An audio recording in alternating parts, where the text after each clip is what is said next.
Welcome to South Beach Sessions. We had to come out and see this man. This man, we fly to see the legends around here. I have heard this man's voice in my life since I was 12 years old. I've never met him, and I feel like I sort of know you, but I also feel like you do a very good job in public for many years of broadcasting of people not knowing you. So I am hoping to learn a little more. Al Michaels, thank you for making the time for us. Great to be here. You can't get rid of me. I want to keep you around for a while because I think your career is fascinating, and I'm also curious the hows and the roots of how you do it. So what is your relationship with the work? I think the key thing is passion. And people have said to me, obviously, at this point in my life, aren't you going to retire? And I would if I didn't have the passion. It's real simple. I think I will know when it's definitely time, when I can't do the job. That's a different thing. Health, of course, plays into that too, Dan.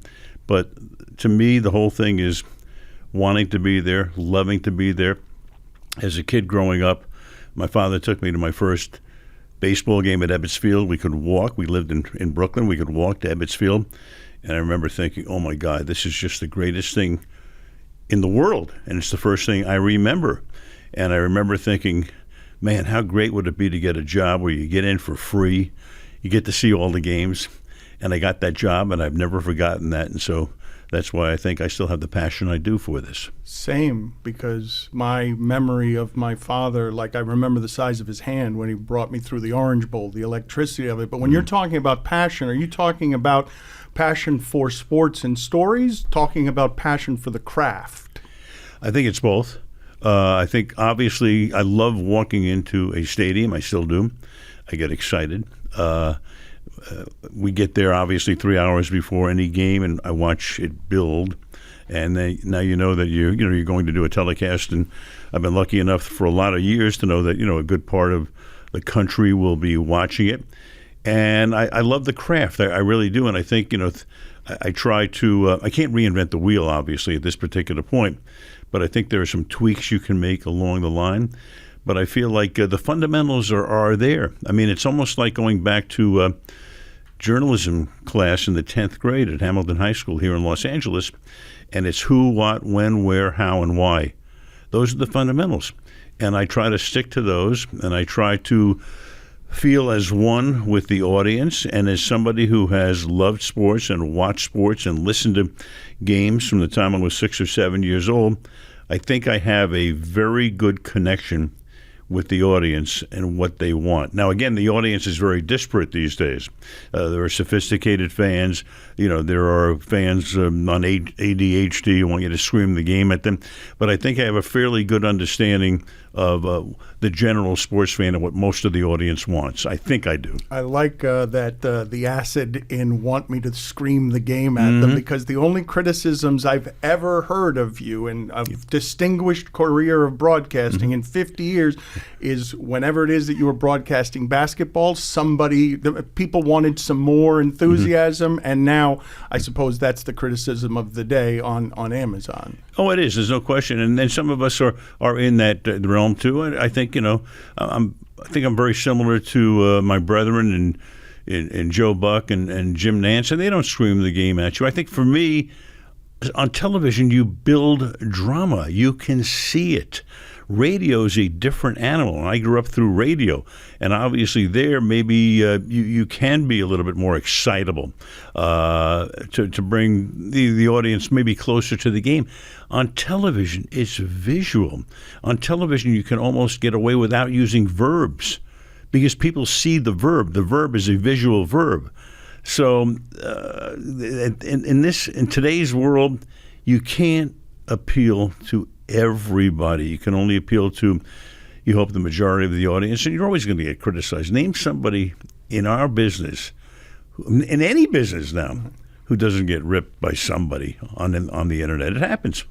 You gave the answer, though, to when are you going to retire before I even asked the question. And I'm curious if you are annoyed now that people even bring it up, like that you have the answer for it, but it's not a question you want to keep hearing about. Yeah, I think, look, a lot of people say to me, hey, don't retire. Never, you can't, you're not retiring, are you? And I'm saying, well, at a certain point, you retire or you die. One of the two things are going to happen. But as long as I want to be there, and again, I go back to that word, Dan, passion. If you're excited, if you want to be there, if you look forward to the game, you can't wait for the game to start. As long as that is there in my fiber, I'll keep on going. And it's funny because the other night I went to a retirement dinner, a surprise dinner for Sam Rosen, who's done the New York Rangers for 40 years. And I think he's stepping away a little bit because he had a health episode last year, but Sam is still at the top of his game. And we talked about the fact that he can't wait for the game to start. I get it. That's exactly how I feel. You get into the stadium, let's go. Let's kick it off. Let's drop the puck. Let's do whatever it takes to get the game going. We can't wait. Do you do much in the way of nerves? Because you used to be somebody who would eat dinner while broadcasting Sunday Night Football. Well, that sort of became something that Cris Collinsworth put out there, but I think it was a little bit embellished. I mean, I may grab 2 bites of a steak at halftime or something, and Cris turned it into a 6-course Michelin 3-star meal. The creme brulee. The creme brulee, though. No, it's not quite that. Believe it or not. But how about the nerves, though? Like, are you still someone? I mean, surely at this point you have confidence that the confidence, if nothing else, in the prep, because I'm guessing you're still not loose about it. My guess is that you are prepared every time. The only time I would really be nervous, Dan, is if I wasn't prepared. If I wasn't prepared, obviously, then I'm going, oh, wait a second here. I'm afraid to go on the air, but I could never let that happen. I always have to be tightly, in sync with what's going on, making sure that I'm completely prepared, ready to go anywhere. Now, obviously in sports, the great thing about sports is you don't know where the game's going to go. And sometimes you're not prepared, but now my experience will kick in at that particular point.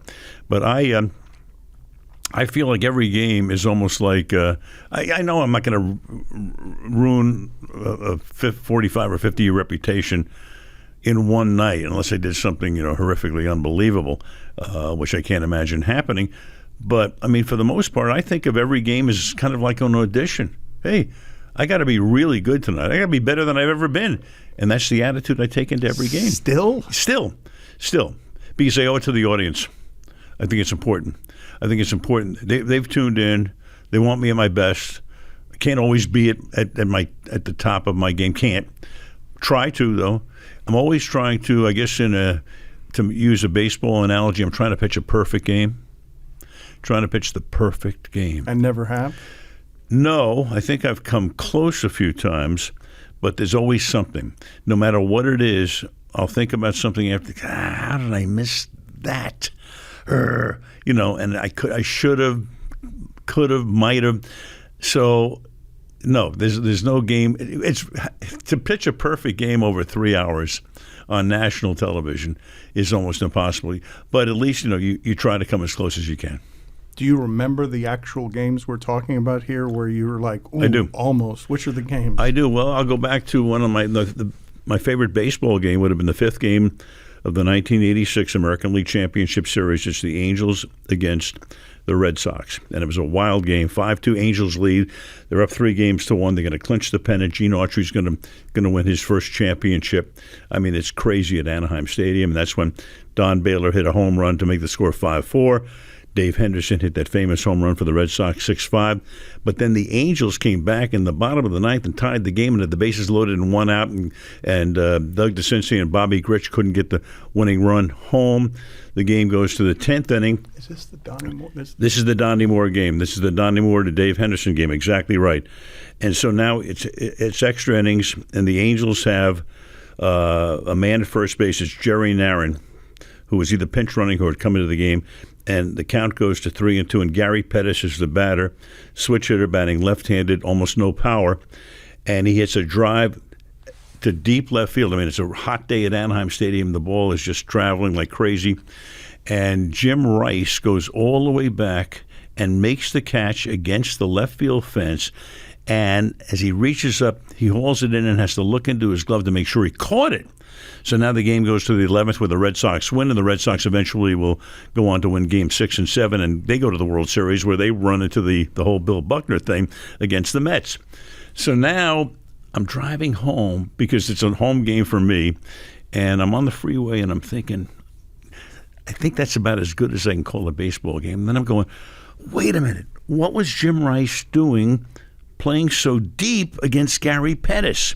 And then I think, well, hell, the night before, Pettis had hit one over Rice's head in the fourth game. And I was going, why couldn't I have thought of that? So in other words, as happy as I was and as proud as I was of the job I thought I did that day, I'm going, damn, there's just something there, you know.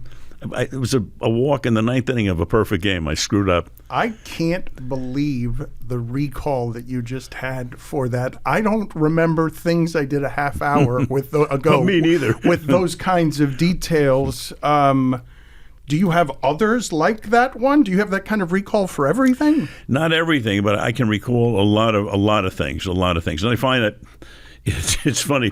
Of more recent vintage, it's harder. But you go back to a lot of the stuff I did early on in my career. I have pretty good recall about some of the stuff that happened, yes. Do you have another game that jumps to mind like that where you were very close to whatever you think perfect was? I would think, I would say the Super Bowl following the 2008 season, the Arizona Cardinals against the Pittsburgh Steelers. It turned out to be John Madden's last broadcast. I didn't know that until April, John, but it was John and I were finishing our 7th year together. Had a wonderful time. I thought John was brilliant that day. The game was crazy because, first of all, what were the Arizona Cardinals doing there, right? They'd lost like 50-7 to New England in Week 15. Like a 9-7 team. Right, the 9-7 team, and then Larry Fitzgerald has a postseason for the ages, and Kurt Warner is the quarterback, and somehow they get into they beat Philadelphia in the NFC Championship game, and people are going, what are the Cardinals, this moribund franchise, doing there?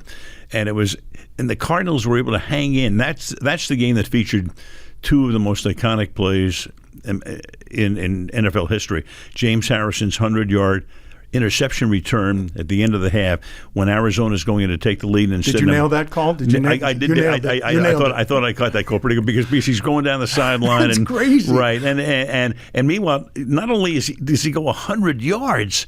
But the clock is running out, so if he doesn't get into the end zone, if he gets knocked out at the 1 yard line, and he can't even kick the field goal. Fitzgerald's hunting him down. Oh, he gets there a yard late. Larry's running. Larry, I said later, I think Larry ran through the entire state of Arizona because he's getting in the middle of his bench and he can't get back to tackle Harrison. So Harrison scores, and then Fitzgerald scores on a long touchdown reception with about 2.5 minutes to go, and then Roethlisberger leads Pittsburgh on a great drive, incredible drive. I think he made 3 third-down passes, get down deep, and then that Santonio Holmes catch. With Sports Illustrated had that picture. You've got 3 Cardinal defenders around him, and somehow Roethlisberger, it's just like his third or fourth choice at that point, puts it up in the air perfectly. Holmes gets his feet down in. And I remember I walked out of that game thinking, I think that's about as good as I can do. But I would pick it apart later on. But that will always be one of my favorite telecasts ever because it was John Madden's last game. And John was fabulous. But he waited till April. And then when John retired, he made it very simple. He just said, it's time. It's time. He knew it. And that was the end of that. I've seen you quoted in a way that suggests that that's the way that you're going to do it. You seem to admire the way that Madden did that. No question. I don't need. And people say, "Well, why don't you do like a victory tour?" No. What are you talking about? First of all, it would be embarrassing to me to do that. To go around the country. Oh, this is how's Alaska. Who cares? I mean, to me, it's not a big deal. But it'd be sweet to hear people tell you how they feel about you during something that might be difficult for you if you get a lot of identity from this, which I imagine you do. Well, yeah, but I mean, I get a lot of very nice feedback and have for a good part of my career, and I'm very appreciative of it. But I don't need to be told, a lot of people tell me because, I'm old enough and they're young enough that, I'm the soundtrack of their lives in sports.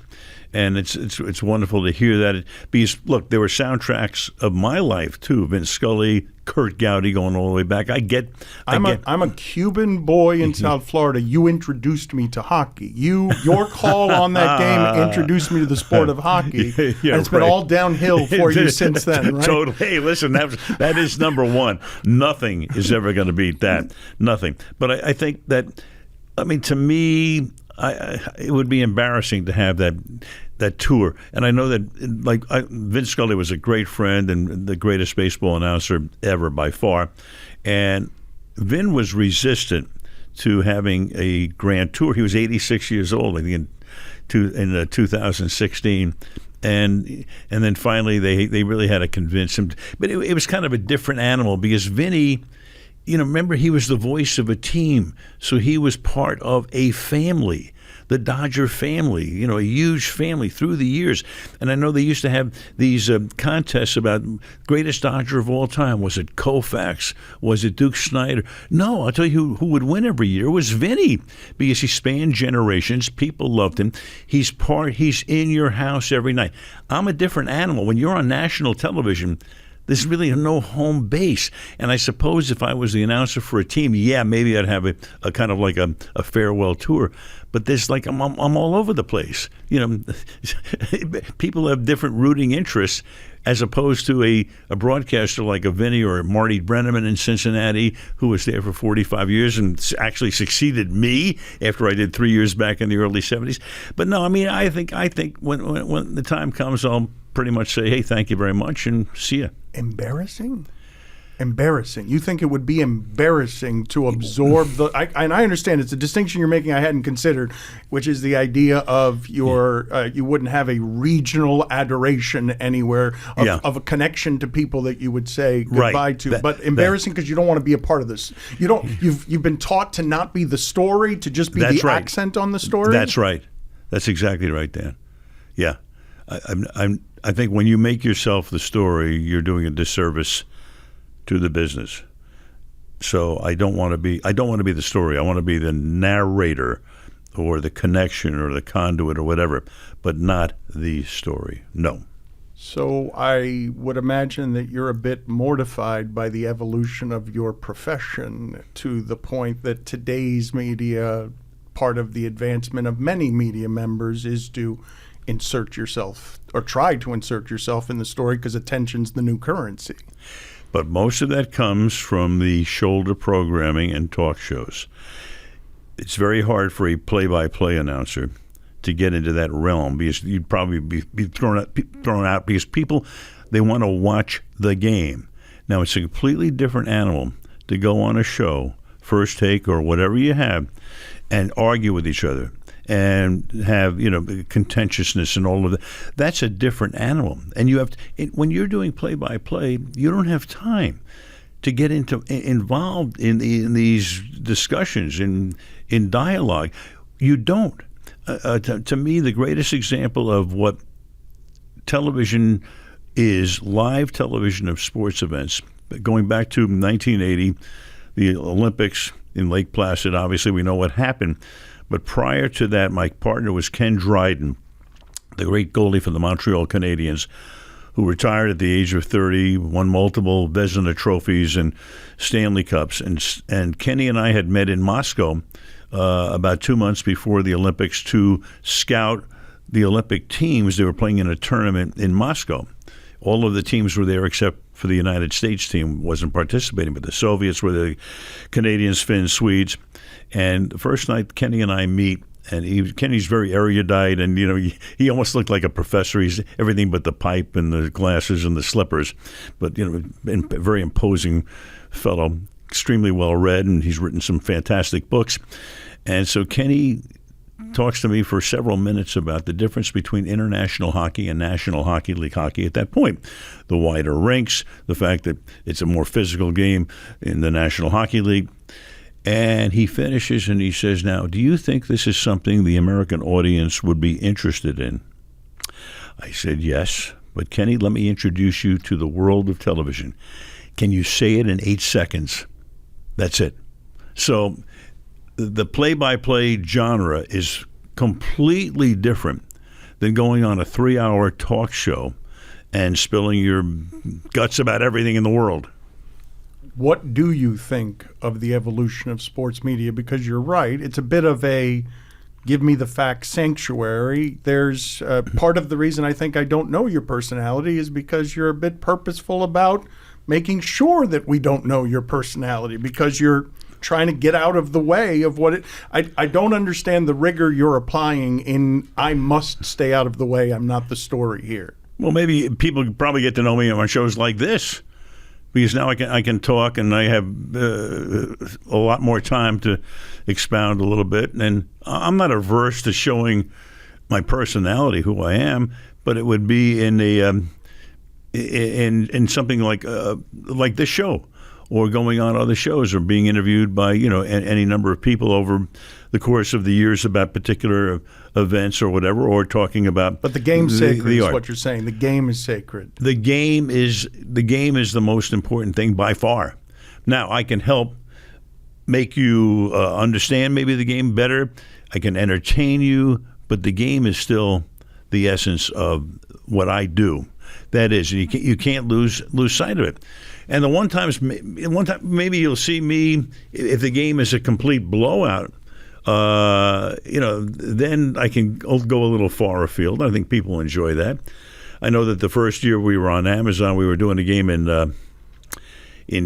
Denver. I'm working with Kirk Herbstreit, who I didn't know until we started working together. And Kirk loves football more than anybody on the planet. And the game was so terrible. It was only our fourth game. And I said early in the fourth quarter, I said, is it possible a game can be so bad that it's good? And Kirk goes, no. Wait, hold on a second. And then that game went to overtime. It was horrendous. It was 9-9, no touchdowns, penalties up the kazoo. You still seem pissed off about it. You sounded pissed off. You sounded, on behalf of America, you were indignant watching how shitty that game was. But people loved that. They loved that. And then we had a shot coming out of commercial going into overtime, and there's a shot from outside the stadium, and a few hundred people are leaving and going to the parking lot. And Kirk says, it's overtime. How can they leave? And I said, they've seen enough. So, I mean, that's as much personality as I will inject into the game. Not just personality, opinion, too, because I felt in your voice sort of an undercurrent of, I'm too old for this shit. Do you know how many of these I've seen that are better than this one? Well, it wasn't up too old. Look, I've done 900 to 1,000 NFL games. Not all have been great, obviously. I've had a whole bunch of those as well. But, I think at that point, I think I'm connecting to the audience at that point. I think a lot of people said, that's exactly how I feel.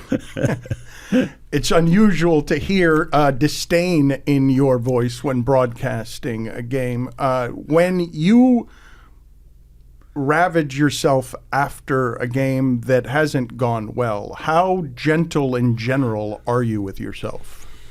Well, again, it's probably it's the perfectionist in me, and I don't like to be anything but perfect. Or I certainly try to be.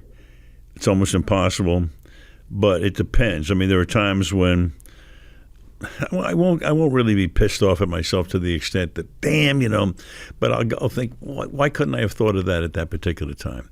And it's mainly things that happen, and they happen rapidly, instantaneously, and I'm just upset with myself for not thinking it through more quickly. So it's more about that. I mean, I don't beat myself up because I know there's another game coming up pretty soon. So you have a chance to, I don't want to say atone, but maybe you'll pitch the perfect game next week. What would your wife of 58 years, Linda, say to me about your perfectionism? She understands it. She just lets me, if I'm upset about something in regard to, how I performed or whatever, she gets it. So, and I don't really vent. I mean, it's like, okay, let's kind of move on. Deal with it, make it quick, don't belabor it. Well, Don't belabor it. I've read some quotes from you. You don't like to spend a lot of time in the past. In fact, I've read something I wanted to ask you about, which is you're saying that you have a practiced discipline about trying to stay present. This is something I've learned since the death of my brother, sort of the importance and the tranquility of trying to not allow the mind to race off into other places where there's less gratitude. Right. Yeah, no, I don't. Like there's a phrase in Yiddish, you don't want to be an out the cocker, which means, you're living 20 years ago, 30, whatever. So, look, I love being with people, and like you and I are discussing the 1986 American League Championship Series and the Super Bowl from '08 and all. That's fine, but you gotta live in the present. Live in the moment if you can. And I've always felt it's important. I mean, the past is the past. It's wonderful. But don't keep living there. And I don't really think about the future that much either. In the moment, in the present, wake up each day and think, hey, this is pretty cool. I'm alive and here we go. Are you introspective, though? Because looking into the past would be helpful there, right? Can be, but don't immerse yourself in it. I just enjoy life. I'm a curious person. I like to wake up every day and, can't wait to read the papers, go on the internet, find out what's happening in the world, not just the world of sports, but just try to stay current, topical, and be able to discuss the events of the day or what's taking place at that moment in time. That's important to me. What is the best and worst stuff involved with being 80? Well, I guess the worst stuff is thinking about it. It's, as I keep telling my friend, the great John Shaw, who was the president of the Rams for a lot of years, and one of my great buddies, I said, John, we can't do the math. Don't do the math. I used to wake up. Dan, I thought when I was starting my career, I thought I was going to probably die by the time I was 40, and I wanted to accomplish everything by the time I was 30. And I accomplished some amazing stuff because I was in the right place at the right time. I did the World Series on national television at age 27. I got the job with the Cincinnati Reds. We win the pennant. NBC uses the team announcers. I'm going, this was my dream. I'm in high school thinking about I want to do the World Series. I got to do it before I'm 30 because at 30, you're an old man. At 40, you die. So think about that. Why did you think you were going to die at 40? Because 40 just seemed like ancient at that point. It did. And I think I was driven early on by wanting to do all of the stuff that I dreamed about, which has come true amazingly enough. You've exceeded. You've exceeded your expectations, and do right? do it faster, no question. As a kid growing up, I'm dreaming about doing the World Series. I'm dreaming about doing the Olympics. The Super Bowl didn't even exist at that particular point. Got them all. Kentucky Derbies, Indianapolis 500s. I mean, the whole thing. It's like crazy. I feel anointed in that regard. And I dreamed about all of this stuff, Dan, and it all came true in spades. It did. And and believe me, there is nobody more appreciative and more thankful than me. And I think I wrote a book in 2014 and didn't know how to end it. And then I think my last line was, if God wants to get even with me in my next life, I'm working in a sulfur mine in Mongolia on the night shift. And that's the reverse of the life I've lived. Yeah, you've lived it in the lights. What kind of ambition monster were you as a kid to conquer that way, that early? I think I thought that having been introduced to it that early, and I think maybe growing up in Brooklyn, and then we moved to Los Angeles, same year the Dodgers did, of all crazy things. So I listened to Vinny. My whole from the time I was 6 years old, I heard Vinny. I love that you call Vin Scully Vinny because you've known him for so long. Right, Vinny. Calls him Vinny. Yeah. But that's how I knew him, and we became very good friends, obviously, through the years. And I was honored because when he was going to do his last year, they asked me to do the ceremony at Dodger Stadium before the opening day in 2016, and he wanted me to do it, and I was very excited and honored to do that. But I think listening to him, and he made me so love baseball And then I loved the other sports as well, because my father was a gigantic sports fan. So we went to see the New York Rangers when I was 7. That's how I became a hockey fan. The football Giants. We had 3 baseball teams in New York at that time. The Yankees and the Giants were there. The Knicks. So my first NBA experience would have been going to Madison Square Garden, the old Garden, in an 8-team league, and they would play doubleheaders. So the first game might be Fort Wayne against Syracuse, and then they leave after that game, after the court. And the next game, here come the Knicks and the Celtics. So you get to see half the NBA in one afternoon. Yeah, but everyone who lived there got that, right. And you got all the jobs. Like, what was the nature? What was the nature of the ambition? Right? Like that. Every kid wanted to be doing what you were doing. How did you get there? How were you better than the others? And how obsessive compulsive were you about? I need to get ahead. Very. Because in high school, I knew exactly what I wanted to do, and then when it came time to go to college, I wanted to go to a school where it afforded you the opportunity on the campus station to do games. Now, it's not like it is now where every school has that, but now in those years, and we had moved from New York to Los Angeles. I wanted to stay out west. I wanted to go away to school, but not far. So Arizona State had one of the very, very few radio and TV programs with the opportunity for the student to do the games. So we picked Arizona State. I say we, it's my father and I. And I went down there, and sure enough, that turned out to be unbelievable for me, because the baseball team, which won a national championship my junior year there with Sal Bando and Rick Monday and Reggie Jackson, so I've known all those guys going all the way back. But I remember thinking, wow, I've had the opportunity to do almost 200 baseball games. I've done probably 40 football games. I've probably done close to 100 basketball games. I've done track meets. I was the sports editor of the school paper. So I was immersed in this. I was ready to go, and all I needed was that one opportunity, that one break, and it came in Hawaii, of all places. Went over there to meet with the general manager of the Hawaii Islanders, a man by the name of Jack Quinn, gave me the job, and baby, it was, out of the cannon since then. I want to talk to you about Hawaii, but you've mentioned your dad, Ebbets Field, a couple of times. It was your mom, though, that took you to the racetrack. Yes, right? It was. Yeah. Now, my mother, this was when we moved out to California, and my mother was pretty much a combination of Phyllis Diller meets Joan Rivers. She was a character, and she loved pulling pranks. And my father was more upstanding, so he would take me to Hollywood Park like on a Saturday. But my mother would come to high school, to Hamilton High, go to the principal's office on a Wednesday and say, Alan has a dentist appointment.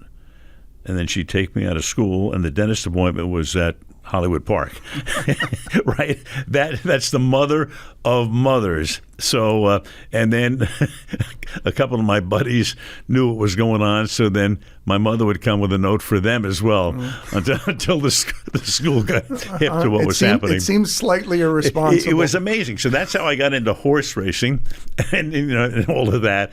And then going to Arizona State, of all crazy things, my journalism professor was a guy named Gordon Jones, who became the handicapper for the Los Angeles Herald Examiner and is well known in horse racing circles. And we would end class early if we had something in the Daily Double at Turf Paradise to get out of Tempe and go to the racetrack. Well, when you mention connection to audience, I imagine, I don't know what the comment is you get most often, probably some form of "Do you believe in miracles?" Mm-hmm. Yes, an enduring thing from 45 years ago. But I imagine many people are very high on that list would be people thanking you by slapping you on the back for all the gambling references during the game when you're speaking in code.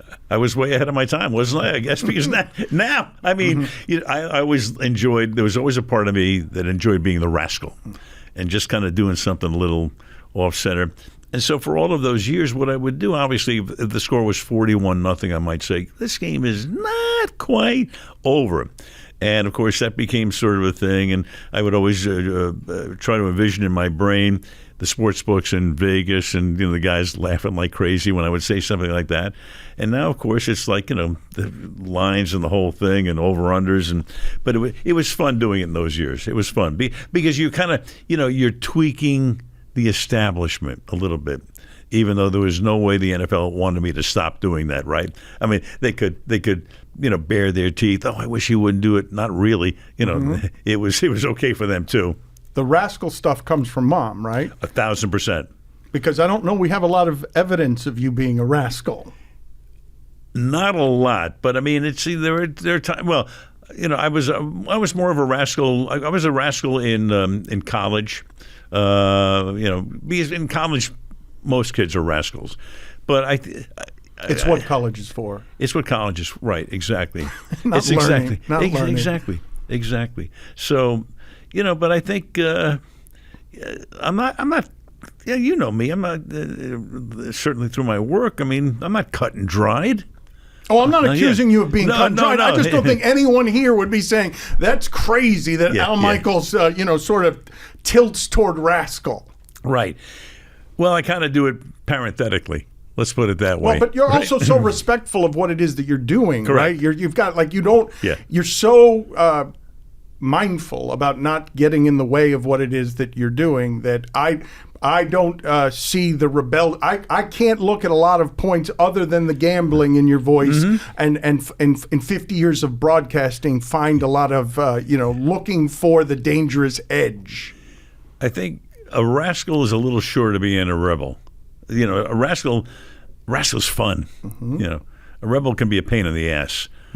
So that to me is a distinct difference. Well, I think most people watching this would say fun, pain fun. in the ass. Pain in the ass. I don't know. I think so. I think I might get some of that. But how?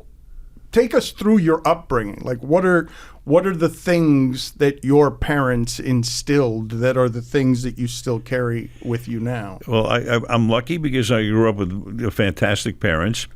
I was born when they were 18, so you can imagine, I kind of happened, right? Yeah, they're not ready to be parents. Not ready to be parents, and not a lot of money. And we lived in a 1-bedroom apartment on Ocean Avenue in Brooklyn till I was 11 years old.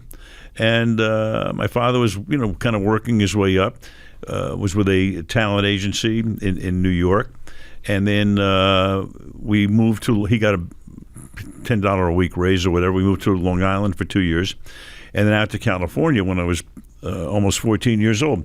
So I had my mother was fantastic. My father was a tremendous man, very smart, and again, 18 years old. He's a father, and he was the one who introduced me to everything in the world. And he died when I was 38. I still miss him to this day tremendously because I could go to him with almost anything, and he would have a great understanding and be able to evaluate it. And again, I'm so lucky because so many kids don't have the upbringing that I had, and so it was a. And when we lived in Brooklyn, somebody once said, "Oh, Al had a silver spoon." A silver spoon? Let me get this straight. We lived in a 1-bedroom apartment on the second floor of a Brooklyn apartment building. And my brother and I slept in the bedroom, and my parents slept on a Castro convertible in the living room till I was 11. That's some silver spoon. Let me tell you something. That's plastic dishes and knives and forks. But anyway, I was. They were wonderful, wonderful people, and again, I'm a byproduct of them. There's no question. How would you articulate for us the secrets in being married for 58 years? Number one, a lot of luck, because when you meet somebody in the 10th grade, and then you know each other for 6 years, and you're married for, as we have been at this point, 58, and she's fantastic, the love of my life, and she's been rocking and rolling with me all the way. And I tell you, Dan, the greatest thing is that we've shared everything. There's nothing in my life that hasn't been shared with Linda Michaels. So it's it's incredible.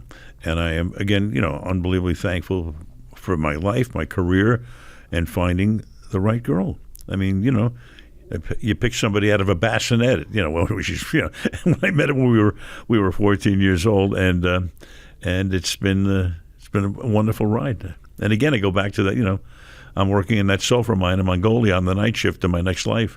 How have you and her changed over those 58 years? I think we've evolved. I mean, you get older, when we got married at 21, we're different people, but we've just grown together. We've grown together.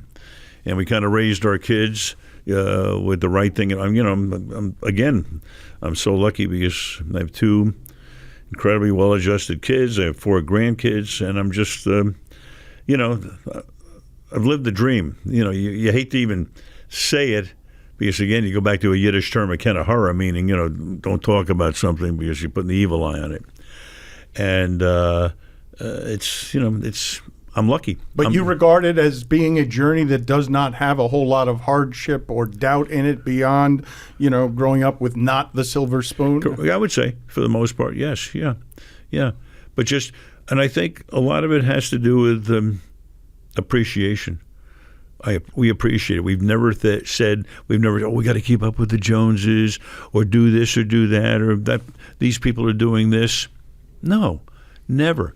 It was just, I think, a great appreciation for the lot in life that we've been given.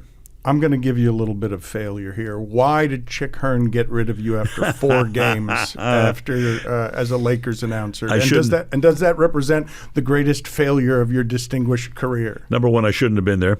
Right, I get a job in PR with California Sports, Jack Kent Cooke, and Jack Kent Cooke used me as a sacrificial lamb to make Chick work with somebody. Chick wanted to work alone. So, I shouldn't have been there to begin with. And then Chick and I became good friends through the years. And in fact, when Chick died, the LA Times asked me to write the appreciation piece, which I enjoyed doing very, very much. So, did Pat Riley assume the role soon after you did? No, Hot Rod Hundley got the job. So Hot Rod had retired, and then Hot Rod came in, and he was Chick's partner for a while. And then I think it was several years later when Riley came in there and was Chick's partner. But, of course I was upset, embarrassed, angry, but it all happened so fast. And then on the heels of that, the Hawaii thing happened. So it's almost like, forget about that. Well, tell us about Hawaii. So you immediately start winning broadcasting awards in Hawaii, and I would imagine there's at least some culture shock in being over there that young. There was, but we loved it. We loved it. And, I was married at that point, and Linda and I, we had an apartment at the foot of Diamond Head on the 11th floor, small apartment, but Dan, I would wake up in the morning, I'd go swimming either there's a pool downstairs or go into the ocean, go into the Pacific Ocean, and come back, get dressed, go to work. I was doing baseball, football, basketball, you name it. I'm on television twice a day. I'm writing a column for a local paper. And by a couple of really odd things about this. So in 1970, I'm doing University of Hawaii football, the Rainbows. It was before they were the Rainbow Warriors. They were the Rainbows at that point. And there's a guy playing for them who had no idea. There was no memory of this guy, what his name was, what he did. But I find out earlier this year that Jim Nance is doing a game in Kansas City. And Taylor Swift's father, Scott, comes into the booth and said, I played for the University of Hawaii in 1970, and Al Michaels was the announcer. And it was true. It was true. Looked it up, and, I don't remember him. I don't think he remembers me, but he knew that I was the announcer for the Hawaii team in 1970. And it was all about baseball at that point. I did 3 years of baseball, Hawaii Islanders. We, at that point, became the most successful minor league franchise. We drew almost 500,000 people in 1970, and we won our division. We went into the playoffs against the Spokane Indians, who were the Dodger farm team. Steve Garvey, Davey Lopes, Bill Russell, Bobby Valentine, managed by Tommy Lasorda. And Lasorda used to dine out on the story about how he discovered me, because he would always talk to Al Campanis, the general manager, after every game and give him a recap of what happened. And one night he says he calls Campanis after we would play a 7-game series because they came over because of the travel situation. Teams would come over all week. So Spokane is there, got to know all those guys. And he calls Campanis and he says, hey, Valentine did this, Buckner did this. Hey, Al, there's a kid over here. He's doing the games on radio. This kid's really, really good. I know you got Vinny, but you should keep an eye on this guy. His name is Al Michaels.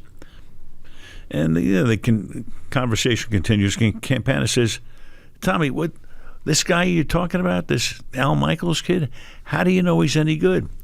Tommy says, I've been thrown out of the last 4 games. I've been out in the clubhouse listening to him. Now, so of course Tommy embellished it, but he was thrown out of 3 out of 4. One night he gets, in like the 3rd game of the series, he gets thrown out in like the 2nd inning. And in Hawaii, the clubhouse was way beyond the center field fence. So it's not like you come up through a tunnel in the dugout. So Tommy gets serenaded, right? He walks all the way. He's 500 feet from home plate, and he is listening on the radio. So the next night he comes out. He gets thrown out when he brings out the lineup card, right? So now he's 2 full games. And then in the 6th game, he got thrown out like in the 6th or 7th inning. Now, on top of all of this, the umpire who threw him out was Bruce Fremming, who would go on to umpire like 35, 40 years in the Majors. I mean, you can't make any of this up. And our manager is Chuck Tanner, and I got all these guys. I mean, it's like, this was crazy. So Lasorda takes credit for finding me. And then the Cincinnati Reds find out about me. They bring me in November of 1970 to meet with me, and I wound up getting that job. And by the way, I got to mention one thing here. This is a good opinion for you. Steve Garvey should be in the Hall of Fame. The fact that Steve Garvey is not in the Hall of Fame is absurd. It's ridiculous. I don't care about this war shit and all this other, whatever it is, right? Whatever it is. It's all about analytics, Dan. Come on. Please. Put Steve Garvey in the Hall of Fame. Stop it already. I love your indignance. Do you have more of these? I'll take all of them that you got. The old sports columnist in you. You got me wound up. Do you think of yourself initially as a writer? Like, what were you dreaming of broadcast? Like, what the dream was? What in its earliest stages? The dream was broadcasting, but I knew to broadcast well, I needed to be able to write, because what you're doing is you're writing in your head and saying the words. So I majored in radio and TV at Arizona State, minored in journalism. I was the sports editor of the state press at Arizona State. I was the sports editor of my high school newspaper. So I loved to write. I did the appreciation pieces, I said, for Chick Hearn. So I love to write. But explain to me the beast in you, Al, because like you're doing stuff young. You know what you want. What grade? 8? You're 8 or 9 years old, and you know what you want. Give me the details of what it took. I think it took just again. I think almost more than anything, it's a naivete where I thought I could do all of this, and I look back now and go, man alive, did I get the break of breaks. Now, again, I did all of the grunt work, growing up, writing in the high school paper, taking a cassette recorder to Dodger Stadium and sitting up, in the high and down the left field line where nobody was, and announced and calling the games on that, doing all of those games at Arizona State. I mean, school was fine, but it was all about being able to broadcast those games. So I put myself in a position to at least have the opportunity if somebody could hear me and give me a break. And of course that happened, in Hawaii. That was the big break. But I prepared myself. This wasn't like I woke up one day and said I want to be a sportscaster. I wanted to be it since I was the time I was a kid, dreamed about everything, and did all of the things I think you had to do. But again, I go back to this being naive, because I'm thinking, wow, I'm going to do this, I'm going to do that, and I'm going to go, phew. If there's no Jack Quinn in my life in Hawaii, I don't know what happens. I don't know. Oh, but it's not luck. It's not luck to get all the things, Al. It's not. You need that first break. That first break is huge, huge. And I wind up getting that break in Hawaii, and we are the successful minor league team. And I get noticed, and that leads to Cincinnati, and I'm doing the Cincinnati Reds with Rose, Bench, Morgan, Perez, Sparky at 26 years old. Wow. It happened. It happened fast, but it happened because I built a base. I can probably get another opinion out of you if I ask you about posthumous Hall of Fame Pete Rose. I'm guessing I could find something in there that gets you indignant again. Yeah, I wouldn't say indignant. I mean, Pete was a good friend in addition to somebody I covered, every day for 3 years. He was a good friend. I saw him 2 months before he died. He came out here because they did a documentary on Pete, The Matter of Pete Rose. I've never enjoyed covering a player in any sport more than Pete, because Pete was the embodiment to me of what an athlete should be every day, coming to the ballpark every single day. And having covered him in a spring training game and in the 7th game of a World Series, there's no difference. He played it the same way. Balls out, all out. So I wish he would have gotten in. I understand what he did. What he did was bad. I get it. I understand it. But, I mean, now to put him in posthumously, I don't know what that means at this particular point. You know, I could get indignant about Garvey because Garvey has to be in. And I understand why Pete wasn't put in. But to me, what Pete did, that's a record that was impossible to break. Ty Cobb's record, impossible. And he did it. And it's not that Pete had all the talent in the world. He didn't, but he worked his ass off. And he was a lot of fun to be around. So you've mentioned your beloved Vin Scully, Vinny, a few times now. He came on with us one time and he told the story of being mortified by his greatest mistake, which is he meant to say hot shot hit foul. Mm-hmm.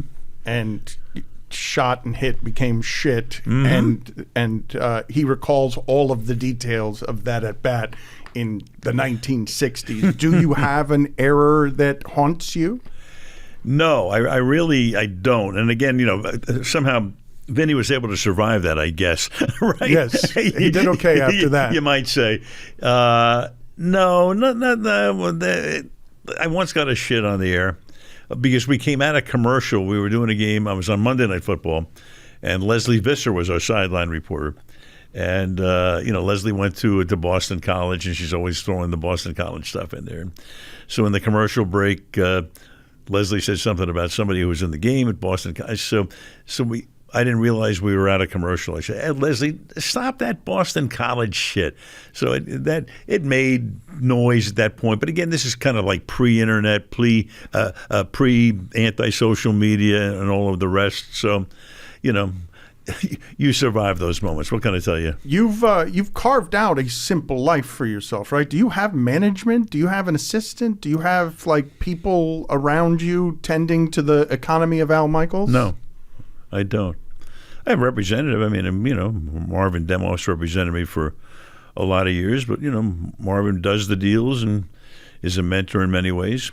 No, I don't. I'm lucky. I have very good friends who you know, if I need feedback or advice or whatever or a boost, I've got a lot of people, enough people in my life. I'm very lucky in that regard. Built a nice base of pals.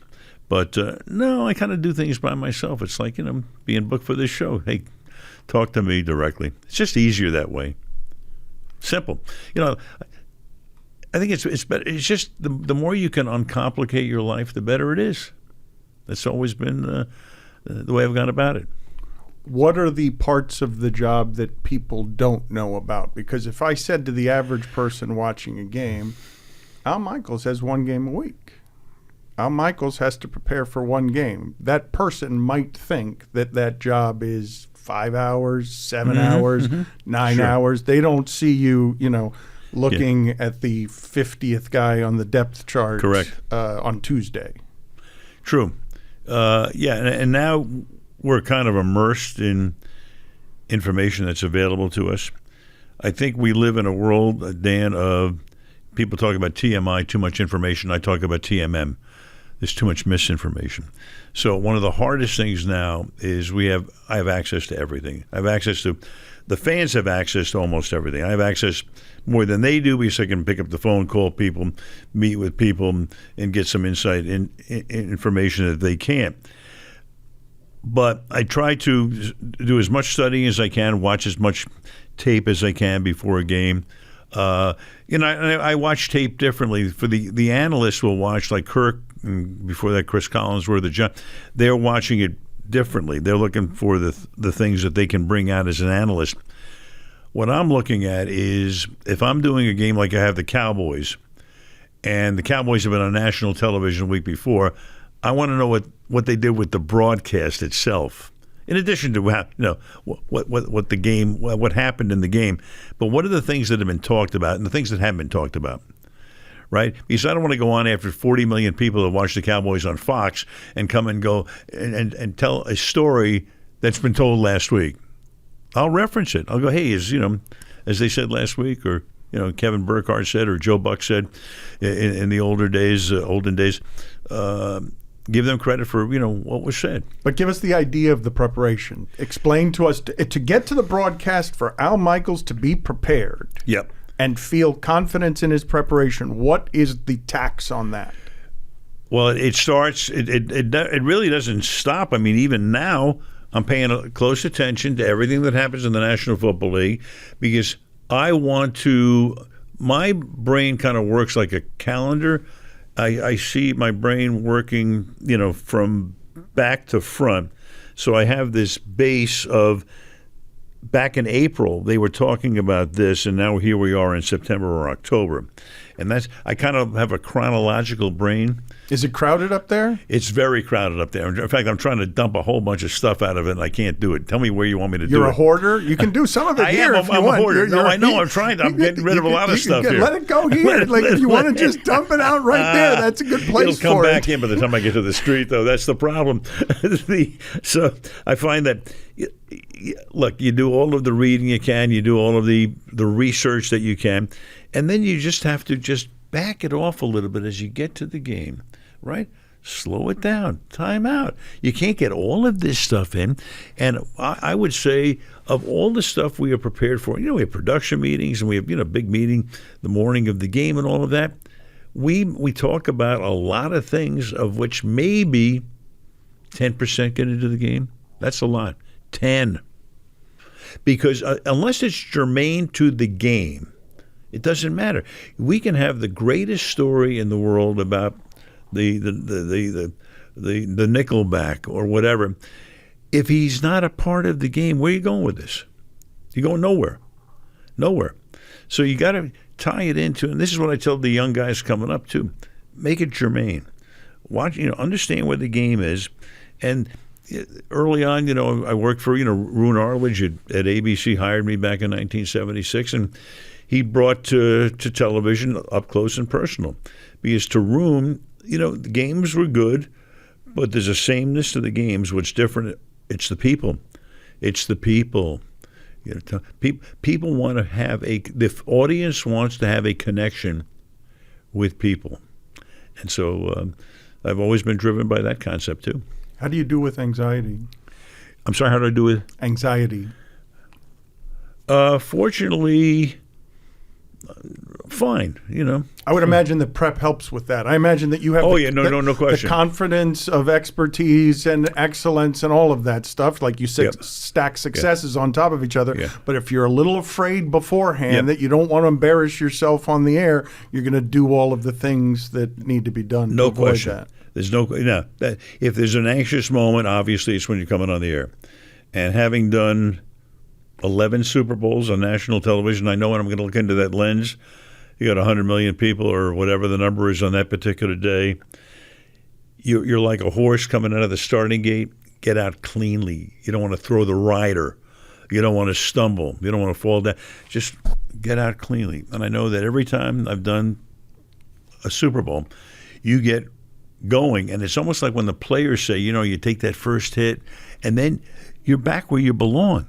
I've been here before. I'm ready to go. It's exciting as hell. But the anxiousness comes early on, no question. Can you explain to somebody watching this, so much learning that you've done, if you could put some advice in a box on what you've learned about this business and about the craft for that to represent you and explain to an Al Michaels who's 8 years old right now watching this, how do I get there? Like, how do you, beyond luck, what are the things, the tangible things that you've learned? You have to work at it. You have to work hard at it. I think you have to be optimistic too. I think you have to think you can do. And I would say, and I tell this, when I talk to a lot of my high school kids or college kids who are interested in the business, think positively. I can do this. I can do this. And I don't want to sound like a pastor or somebody because I'm not a particularly religious or spiritual person. But I think if you have negative thoughts and if you think about why it can't be done, that's going to overwhelm the possibility of what can be done. Now, again, the other thing is, maybe you're set up for a disappointment because you're thinking you do it and then you don't get the break. And I don't know. Again, Dan, I go back to, if I don't get that initial break, I might have been unbelievably disappointed. I don't know. I don't know maybe I would have done something else in this business, but I got the break of breaks and it led to all of these great things. And that's where the luck comes in. And you're going to need some luck. And I tell these kids too, I said, it helps to have a rabbit's foot in your pocket. But think that it's going to be there. You have to. And don't keep thinking about what you can't do. Think about what you can do. Where did that develop? Just a general positivity there, because there's plenty of cynicism in this business. There are plenty of unhappy people who arrive at success and aren't grateful for it. Probably I was too young to think negatively when I started thinking this way. So I always thought this way. You've always been a generally positive person. Always. Yeah. Was that in your home? Yeah, I would say so. Yeah. Mm-hmm. Yeah. I was encouraged. And again, I had very, very smart parents who encouraged me and lifted me and all of that. And so that was huge. And was it hard when you lose your father when he's 38 Terrible. to remain positive? Well, no, at that point, no. By that point, I'd already I'd established myself. This is 1983. I'd already done a lot of things and, done the World Series and Lake Placid. He got to see a lot of my success. It was just devastating to lose somebody, when he's 56 years old, I'm 38 years old. And I felt for my siblings too. My younger brother and my sister's 13 years younger than me too. So they didn't get the full J. Michaels. And so you feel a gratitude about, he got to see all the things. He got no to question. He got to see that I had, but you arrived at all of so many successes before 40 years old. So he got to, so there was the shared part of that. No question. And that's, in my heart to this day, thank God. When we talk about age and people are asking you about retirement and you're saying, I'm not a particularly religious or spiritual person, but you're talking to your friends about mortality, what is it that you wake up with that inspires you, that pushes you to new places that make you feel most alive? Well, number one, I don't dwell on the age part of it. I don't dwell on mortality. I did when I was younger. Sure did. Again, as we discussed earlier, going back to, in my 20s, I think I'm going to die at 40. Here I am, double it. So I just kind of I don't know, maybe it's just a mindset of living in the moment, living today. Not yesterday, not tomorrow, today. And that's what I try to do as best I can. Where'd you learn it, though? Because it's such a – I know people hear this all the time about presence, but I'm telling you that this is something that it took the death of my brother, the greatest pain I've known, to sort of awaken in me an alertness that – you're articulating, and philosophers, Eckhart Tolle will tell you, if you live in the future, you're living in something that doesn't have, that fear and regret are the two poisons. Looking back at regret, looking forward, that they're the two poisons because they keep you from now. I don't know where I learned it. It had to evolve through the years, but I've kind of always been this way. But you don't do much regret then. They're not places along the path where you're like, I could have done that. So minimal as to be infinitesimal. Yeah. No. What a charmed existence. No, it's Al. great. Yeah. Congratulations. I want to salute you for seeming to have found genuine happiness and gratitude in life. It's a conquering success story all around. You're treating me like Joel Osteen now or something. I'm happy. I'm happy. If you're coming in here saying, I love what I do, I still have passion, I'm present, I've simplified my life. I don't know how much joy there is in the doing, because that's gotten in the way for me. I've been been somebody who like aspires and tries to get ahead. And if you're trying to get ahead, sometimes you can get ahead of yourself, and all of a sudden joy gets lost in that transaction. It doesn't seem like you're carrying yourself like that. No, I mean, look, not everything's been smooth sailing. I mean, there have been bumps and, swales along the way. Nothing gigantic, but it's like, okay, let's just move through, just keep sailing. It's like, you're on a plane and there's turbulence. You're going to come out of it and the skies are going to be clear. And I try to keep that mindset. I think that's important, because otherwise you sit there and you wallow in nonsense and it's no good for your health either. No, but if I don't know whether you do anything in the way of breathing exercises or meditation, but the mind can be a poison, and the idea that your mind is something that gives you the illusion of control it's something I struggle with. I try to slow it down, and I struggle with it all the time. Yeah, life its own self, as Dan Jenkins would say. It's you talked about emotions and regrets and all of that. To me, the most poison, I shouldn't say the most, but something that it's so bad is jealousy. People are so jealous these days. Maybe it's through time immemorial. I guess it's been probably the same way. That can kill you too. Yeah, look what he's got. Yeah, it's a mental health struggle. Right. Mm-hmm. They've got. Why don't I have this? Oh boy, no. Yeah, you don't find yourself wanting. No, fortunately, no. And if you start to go that way, forget about it, man. Just appreciate your existence, man. That's how I look at it. Last question. Sure. Outside of your family, the most substantive relationship with a partner that you have had in broadcasting, understanding that I'm asking you to make one decision, not to the neglect of anybody else, but I'm asking you, the one most meaningful partnership that you've had. Well, this has to be it's got to be a tie. Really, I'd love to be able to tell you this, but I have had some incredible partners. I mean, I'll go back to Tim McCarver and Jim Palmer, the three of them. It's a three-man booth is hard, very hard. That's the only one I've been in that I said we got the most. It was better as a three than as a two. So I had Jim and Tim. I go back to Ken Dryden. That's a one-off, 1980 Olympics, and we did 84 and 88 as well. Frank Gifford and Dan Dierdorf, we had a wonderful time, 11 years together. I go to John Madden, 7 years. Cris Collinsworth is like a brother to me, like a brother. 13 years with Cris, still going strong. He's great. And I've developed in 3 years with Kirk Herbstreit. It's gone by real fast. I've been very, very fortunate because I've had these fantastic partners, and so I've been very lucky in that regard. I've also had a couple of really famous partners. I had Bruce Jenner, and I had O.J. Simpson. now we're going into a completely different realm. But just through my career, I listed one time I had over 100 different partners, because I did things like motorcycles on ice, did a lot of auto racing with Jackie Stewart, Louis Scott, and diving with Ken Sitzberger and all crazy stuff.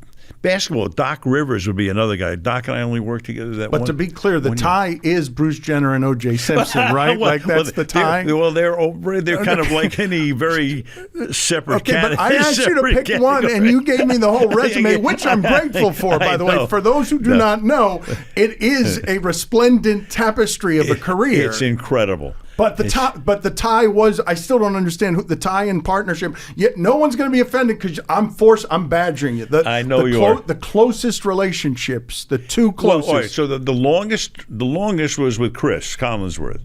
So, you got 13 years, fantastic. And again, John Madden, 7 years, so twice as long. McCarver and Palmer and I think off and on, because we lost the rights and we got them back, probably unfair of me. You gave everyone the credit. And you did it right. I'm doing it wrong. Cris has been the longest marriage or whatever.